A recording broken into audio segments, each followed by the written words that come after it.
Silmar César Miller, bom dia. Muito bom dia, meu caro Otávio. Bom dia aos nossos amigos do Terra Viva. Silmar, catastróficas as decisões do ministro Alexandre de Moraes com relação a banir o X. O negócio está repercutindo para tudo quanto é lado e chegou no setor da gastronomia. X-salada Opa. agora é só salada, não tem mais X. A Xuxa também está preocupada porque vai ser chamada de UA. Tira os dois X, fica UA. Enfim, o negócio está feio. E tem mais. O juiz, ex-juiz, né? O Mairovitch, agora colunista, aposentado já o Mairovitch, ele tem uma coluna hoje no UOL que ele escreve comparando o ministro aí, as decisões estapafúrdias que está tendo, a um personagem de Machado de Assis, o doutor não sei o quê, que eu esqueci o nome, que é um médico psiquiatra que resolve internar todos os habitantes de Itajubá. Acho que é uma cidade do Rio de Janeiro, não lembrei agora. Mas é um conto de Machado de Assis. Então, ele está comparando os atos do ministro ao psiquiatra que queria internar a cidade inteira. Queria não, quis ou internou lá no romance do Machado de Assis. Enfim, vamos aí. Semana do... Eu vou continuar comendo X-salada. Quero ver quem vai me multar. Quero ver quem vai me prender. X-salada. Cheeseburger. É só isso. Bacon. Hã? Agora é só isso lá. Virou X. Isso. Tá bom. Ah, não, mas não, aí é em inglês. Is salada. Is, então tem que traduzir tudo. Is salad. É salada. Is salad. To be or not to be. Is salad. Vamos lá, Silmar. Já te atrasei demais, vai. Mas está muito divertido esse negócio. É com você. Tavinho, mercados hoje bastante voláteis aqui, bastante agitados, depois do feriadão nos Estados Unidos, ontem nada funcionou, inclusive aqui no Brasil, os mercados trabalharam muito devagar por falta da referência das bolsas americanas, ontem foi o dia do trabalho deles, que acontece diferentemente de outros países, na primeira segunda-feira de setembro. Então, o mercado hoje volta com toda a força e está refletindo dados novos, a gente vai comentar daqui a pouquinho. O PIB do Brasil está movimentando o mercado também. Mas vamos lá, olha, no momento o dólar operando com alta, 0,3%, mercado de câmbio é R$ 5,63. Abriu de em queda, mas virou. Mercado de ações com leve queda de 0,2% no índice Bovespa na B3 de São Paulo. Destaque para o petróleo lá fora, está despencando nada menos que 4,1%, 74 dólares e 30 centavos o barril do tipo Brent. Dois fatores basicamente empurrando o petróleo para baixo. Primeiro, preocupação com a economia da China, novos indicadores continuam confirmando aqui uma lentidão da recuperação da economia chinesa, está tudo andando muito devagar por lá, é a segunda maior economia do mundo, portanto, e maior importadora de petróleo, tudo isso se reflete numa queda no preço do combustível no mercado internacional, queda forte, portanto, 4,1%. Outros são os sinais de que estão se entendendo lá na Líbia, e a Líbia tem condições de retomar suas exportações de petróleo, depois de um período que esteve fora do mercado. Então, dois fatores empurrando o preço do petróleo para baixo. Mercado de commodities agrícolas com predominância de altas. Nesta manhã de terça-feira, soja valorizando em 0,6% na Bolsa de Chicago, puxado especialmente pelo preço do farelo, que está subindo 1,7%, o principal derivado da soja. Preços acima já dos 10 dólares por bushel na Bolsa Americana. Milho também sobe, em torno de 0,8%. Trigo também, alta de 0,6%. Arroz em casca em Chicago também com alta de 0,5%. Na Bolsa de Nova York sobe o algodão, 0,7%. Café estava subindo, agora virou de lado. Está caindo 1 ponto percentual o arábica, enquanto o café robusto em Londres, que é a referência para o nosso Conilon, ainda mostra sinais positivos, está subindo 0,6%. Açúcar também sobe 1,3%, suco de laranja também 0,1%. Na contramão temos ainda, além do café, está o cacau, está caindo 2,9%.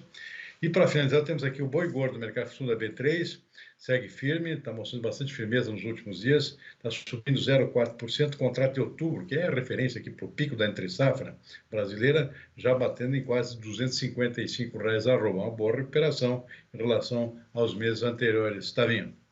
Mário, o cacau vem caindo aí seguidamente, né? Depois daquele estouro, daquela explosão. Hoje deve estar em quanto aí a tonelada em Nova York? Não vi hoje aqui. Tá. Está vendo 7 mil dólares, está um preço alto ainda, está vendo? Chegou lá, quase 20 mil dólares a tonelada, agora está em 7 mil, 6 e pouco. Ainda um preço elevado, mas caindo por conta de expectativa de, ainda que lenta, uma recuperação dos principais países produtores lá do oeste africano, Costa do Marfim e Gana. Tendência ao próximo safra um pouco melhor. É isso que está fazendo com que o preço se acomode em um patamar um pouco mais baixo, mas segue muito elevado ainda. O Mil. normal, antes dessa crise toda que afetou, crise de clima, crise política, várias razões que afetaram a produção lá do oeste da África, o preço não passava de 2 mil dólares o cacau. Então, você imagina, 2 para 7 e 2 para 14, 15, não chegou, não faz muito, é uma diferença brutal, né? Você já está cerca de 3 vezes mais caro do que era o normal. Exatamente. Saiu do normal, né? Pulou de patamar, como a gente diz. Bom, a gente vem acompanhando aí os números da economia, tem sempre comentado, você traz sempre informações muito boas. E agora saem alguns números, vamos dar nome aos bois, como a gente diz, né? Porque a economia do Brasil cresceu 1,4% no segundo trimestre deste ano. E aí, nome aos bois. Por setores, serviços, crescimento de 1%, indústria, 1,8%, agropecuária, redução de 2,3%, PIB totalizou 2,9 trilhões de reais no período, segundo o levantamento sistemático na produção agrícola, mesmo com bom desempenho da pecuária e de outras culturas importantes, como o café e o algodão, as condições climáticas adversas causaram um recuo na produção de soja e de milho.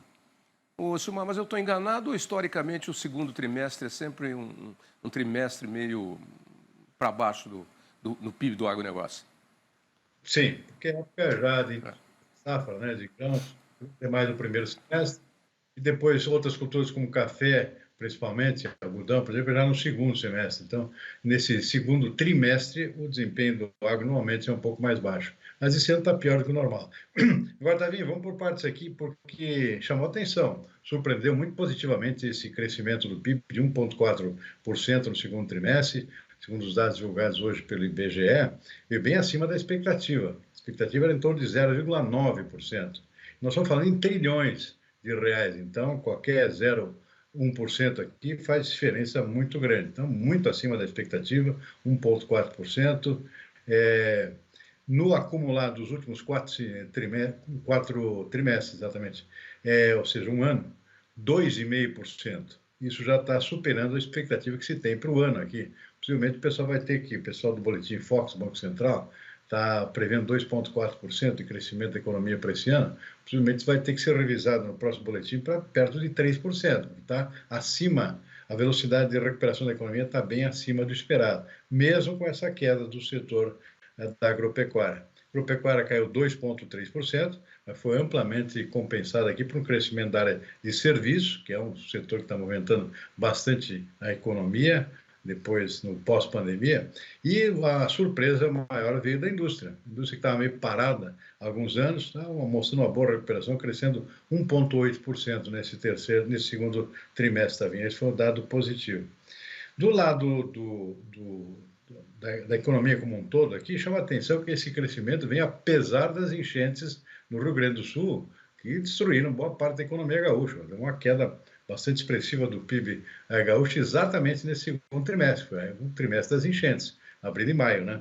Apesar das enchentes, ou seja, mesmo assim, a economia mostrou um crescimento acima do esperado. Então, chamou muita atenção, porque a expectativa era mais modesta por conta exatamente do peso do Rio Grande do Sul, que é a quarta maior economia do país, né? Ou seja, pesa muito na economia nacional, em todos os setores, na indústria, no comércio, no agronegócio mais ainda. Então, surpreendeu mais ainda por conta disso, né? Apesar do Rio Grande do Sul, um crescimento acima do esperado. Bom, no agronegócio aqui, em primeiro lugar, segundo trimestre é meio entre safra já, de grãos, por exemplo. Soja e milho, primeira safra, foi colhido no primeiro trimestre, boa parte do arroz também, ou seja, o segundo trimestre é um pouco mais fraco, né? Mas, além disso, também tem o problema dos preços baixos para dois produtos principais que puxaram para baixo o PIB do agro, que é milho e soja. Milho caiu 10,3%, soja 4,3%. O milho, não só por preço baixo, mas também por redução na produção, né? Redução de área de plantio, por conta de preços muito baixos. Soja por conta de redução da própria produção também, por conta de clima desfavorável no Mato Grosso, no Paraná e também no caso do Rio Grande do Sul por conta das enchentes. Então, um conjunto de fatores aqui explicam facilmente esse desempenho do agro nesse segundo trimestre. Tendência a alguma pequena recuperação no segundo trimestre por conta de setores que mostraram já um bom comportamento nesse segundo trimestre, foi o café, preço muito alto no mercado internacional, a gente tem comentado bastante isso aqui, cresceu 6,6%, e o algodão, com produção maior, a tendência de produção recorde esse ano, a produção está sendo colhida agora, está no final de colheita, crescimento de 10,8%. Não ajuda a compensar tudo em termos de soja e milho, que tem um peso muito maior, mas ajudou a amenizar essa queda da agropecuária no segundo trimestre, Sabino. As análises diárias que a gente faz aqui, você já tinha mais ou menos levantado a lebre já desde algum tempo, que esse segundo semestre, trimestre não seria tão bom, como normalmente já não é, mas não seria tão bom para o agronegócio, apresentando aí a maior queda, né, de 2,8%, 2,9%. Agora, serviços teve uma recuperação excepcional, né? O setor que foi o mais prejudicado aí na época da Covid, né? E é um setor que não tem muita mão de obra com carteira assinada, são serviços mais temporários, tirando alguns cargos de executivos e tal, agências de publicidade, mas o que mexe mesmo com o setor de serviços é a contratação de temporários. A gente mesmo que é do setor de serviços, às vezes, a gente não tem uma equipe cheia, full, como a gente diz. Mas quando aparece uma série de coisas, a gente é obrigado a contratar temporariamente pessoas. A gente tem a nossa equipe básica. Esse é o beabá da economia, né? Pois é, também tem um conjunto de fatores que estimulam esse crescimento. O comércio, por exemplo, cresceu bem nesse segundo trimestre. O pessoal está comprando mais.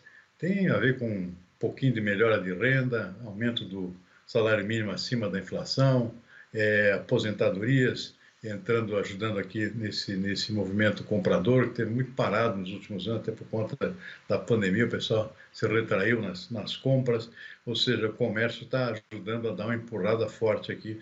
E, como eu disse aqui, o que chamou bastante atenção era o setor que estava meio parado aqui, que é a indústria, né? A indústria retomando aqui em vários setores a sua pujança, sempre foi um setor importante aqui da economia brasileira, está mostrando a força novamente aqui nesse segundo trimestre. Foi um dos setores que mais puxou para cima o crescimento do PIB geral. Crescimento de 1,8% na indústria, contribuindo então para esse crescimento de 1,4% do PIB brasileiro no segundo trimestre também. Aí então, e vamos seguir de olho aí nos acontecimentos com relação à letra X, ao banimento do X do Brasil, porque as consequências são gravíssimas. Eu citei o caso aqui do X-Burger, porque tem muita gente que escreve o X-Burger, né? Não é X-I, né? Aí vai ficar o X-salada, vai ficar só salada. E aí já me mandaram aqui pelo WhatsApp que vai ser mais ou menos que nem aquela música dos Paralamas do Sucesso. Assaltaram a gramática ou violentaram a métrica. Porque é o seguinte... Vai parecer um amigo que eu tenho, ele não pronuncia os R's, ele come os R's. Tem gente que tem esses tipos, né? Mas aí todo mundo não vai poder falar mais o X, então vai abortar muita coisa da língua portuguesa. Eu já recebi aqui. O xadrez vai virar Andrés. O xarope vai virar arope. Arope. Assim foi. Eu estou preocupado com meu amigo Chico Graziano, Francisco Graziano, porque ele assina Chico Graziano com X, não com CH. Então, Chico, você vai virar Graziano, tá bom? Tchau, Silmar. Até amanhã. Tchau, tá bem. Boa tarde.